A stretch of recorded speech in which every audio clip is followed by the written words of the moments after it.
အကြမ်းမဲ့စစ်တပ်ဘက်ကတော့သူတို့လုံးနေကြအတိုင်းပဲပေါ့နော်စစ်နိုင်တိုက်ရေးဆိုတဲ့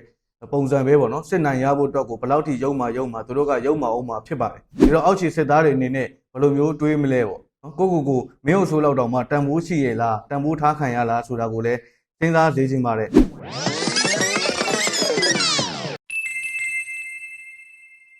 အားလုံးပဲမင်္ဂလာပါဒီနေ့ကတော့ March လ 17 ရက်နေ့ဖြစ်ပါတယ်ဒီနေ့မှာတော့ထူးခြားသတင်းနှစ်ပုဒ်ကိုပြောတော့မှာပါပထမဆုံးသတင်းတစ်ပုဒ်ကတော့ရခိုင်ပြည်နယ်အမ်းမြို့နယ်ဒလက်ချောင်းစစ်တုံးပန်းအကျဉ်းစခန်းကိုစစ်တပ်ကလေရင်နဲ့3နာရီကြာဘုံကျဲတိုက်ခိုက်မှုကြောင့်စစ်တပ်ရရှိကြီးတွေအပါအဝင်စစ်တုံးပန်း116ဦးသေဆုံးခဲ့တယ်ဆိုတဲ့သတင်းပါရခိုင်ပြည်နယ်အမ်းမြို့နယ်ဒလက်ချောင်းဒေသ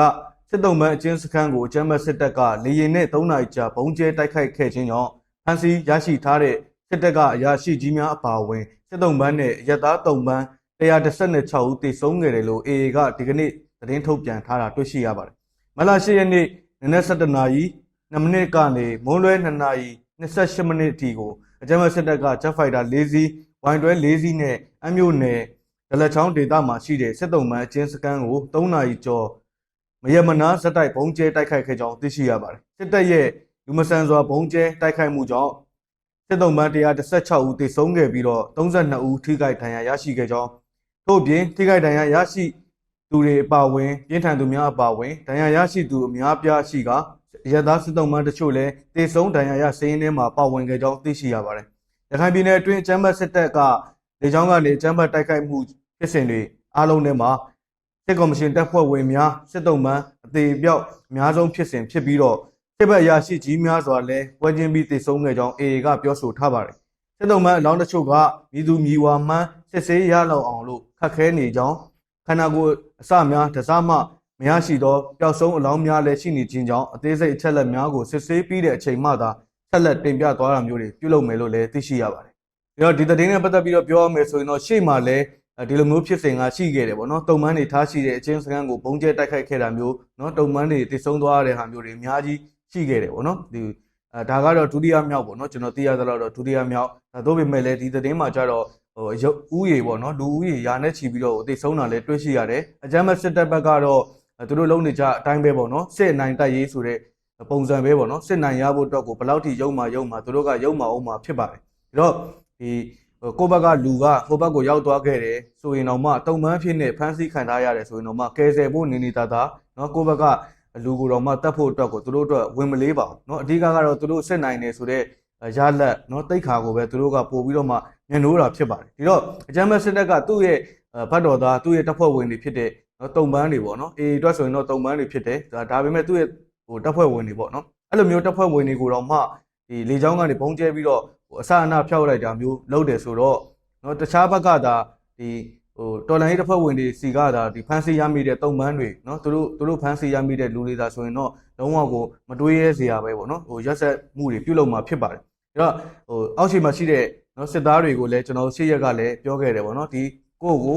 ခုလုံးလုပ်ပြီးတော့ကိုမိသားစုဝင်တွေ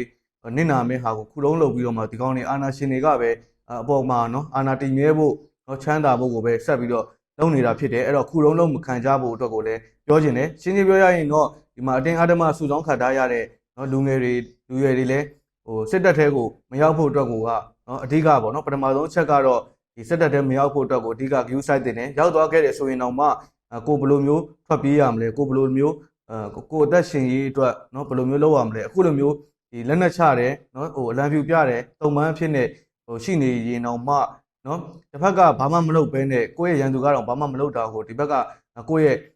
တပ်ဖွဲ့ဖြစ်ခဲ့တဲ့နော်အာနာရှင်တွေကတော့ကိုယ့်ကိုတတ်ဖို့ပဲချောင်းနေခဲ့တယ်ဆိုတာကိုလည်းသိသိချင်းနေအဲ့တော့တက်တဲ့မြောက်ဖို့လည်းတတိပြူပါနော်ရောက်သွားခဲ့တယ်ဆိုရင်လည်းထွက်ပြေးဖို့အတွက်နော်အလင်းဝင်ဖို့အတွက်ကိုပဲစူးစမ်းပါလို့ပဲပြောချင်ပါတယ်အဲ့ခါကျမှလည်းကိုယ့်ရဲ့အသက်ရှင်မယ်နော်မိသားစုတွေနဲ့ဆက်ပြီးတော့မှတည်ရှိနိုင်မယ်ပေါ့နော်ဒါလေးကိုလည်းပြောချင်တယ်အဲ့တော့နောက်ထပ်သတင်းတစ်ပုဒ်ကိုဆက်ပြီးတော့ပြောပြပါနောက်ထပ်သတင်းတစ်ပုဒ်ကတော့စစ်တပ်ကိုအရန်ချစ်မြတ်နိုးတယ်နော်တည်တဲ့အထိချစ်သွားမယ်ဆိုပြီးတော့ကြွေးကြော်ထားခဲ့တဲ့လူသက်မှုတွေနဲ့ထောင်ထွက်လာထားတဲ့နော်မင်းဟုတ်ဆိုးလက်နက်မှုနဲ့ပြန်ပြီးတော့ဖမ်းခံထားရတယ်ဆိုတဲ့သတင်းမှာရန်ကုန်တိုင်းတွန်တိတ်မြို့မှာရှိတဲ့ဖျားငုတ်တို့စစ်စေးရေးဂိတ်မှာစစ်တပ်ကိုတည်တဲ့အထိချစ်ခင်နေတယ်ဆိုပြီးတော့ကြွေးကြော်ထားတဲ့လူသက်ထောင်ထွက်တရုတ်ဆောင်မင်းဟုတ်ဆိုးကိုလက်နက်ကင်ဆောင်မှုနဲ့ဖမ်းဆီးထားကြောင်းသိရှိရပါတယ်မလ9ရက်နေ့ည10:00နာရီခန့်မှာဖျားငုတ်တို့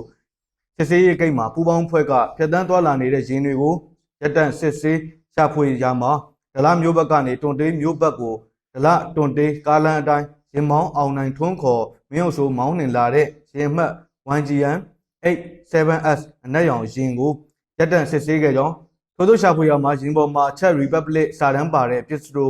တနက်တလက်နဲ့ကြည်ရန်9000ပါတဲ့ကြည်အိမ်တစ်ခုတက်လျက်သားတို့ကိုရှာဖွေတွေ့ရှိခဲ့ရတာကြောင့်ဖန်စီရေးယူခံခဲ့ခြင်းဖြစ်ကြောင်းကိုတွေ့ရပါတယ်။မြို့ဆိုးက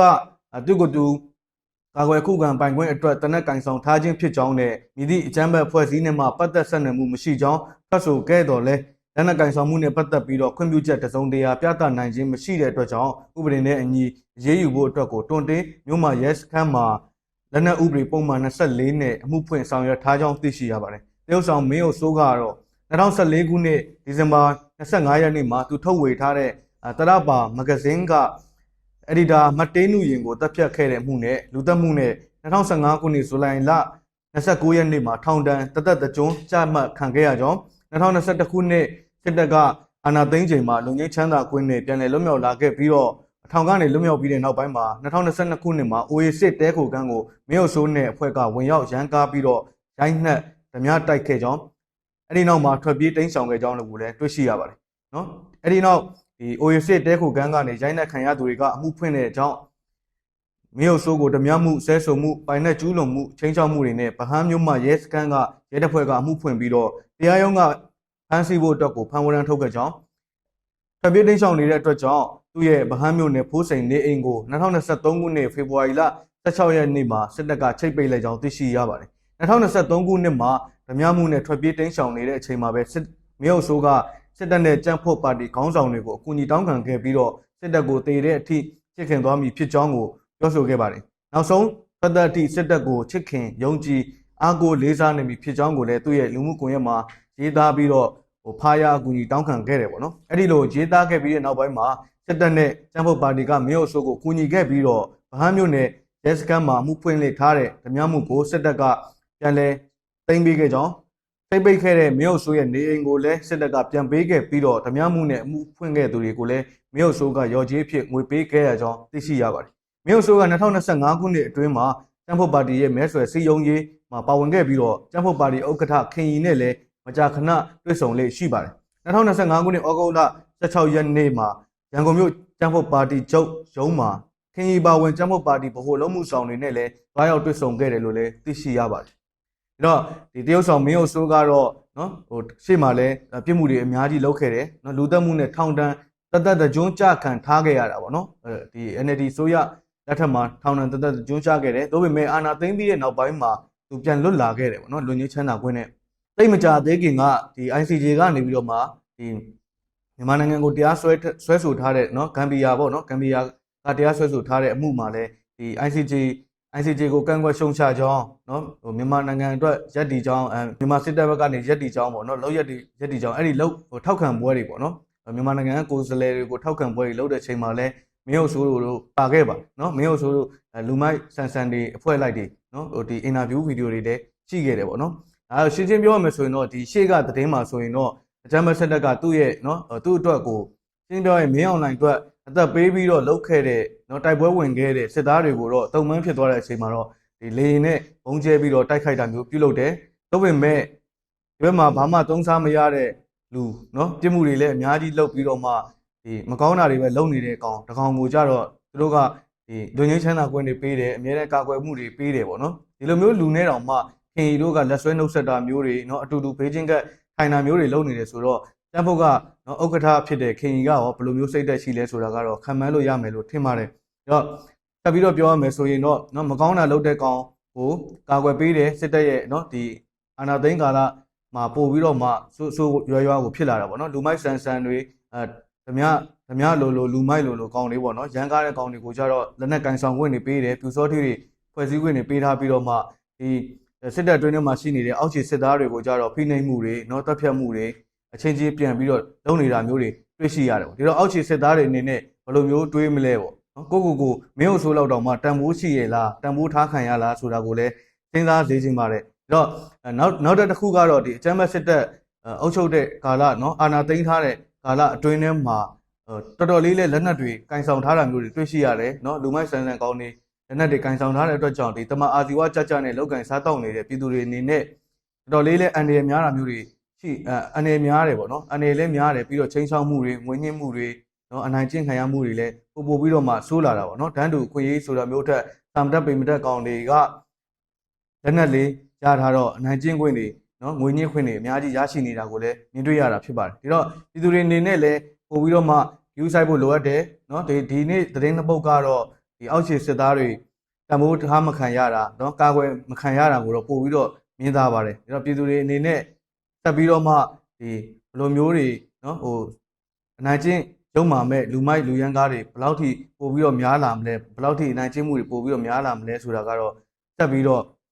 တတိထားစောင့်ကြည့်ရမယ်အနေထားဖြစ်ပါတယ်ဒါတော့ဒီနေ့ဗီဒီယိုကိုဒီမှာပဲဆုံးသက်ချင်ပါတယ်ဗီဒီယိုကိုဆုံးဖြတ်ကြည့်ရှုပေးတဲ့အတွက်ကျေးဇူးတင်ပါတယ်နောက်ဗီဒီယိုတွေမှာပြန်လည်ဆုံတွေ့ကြပါ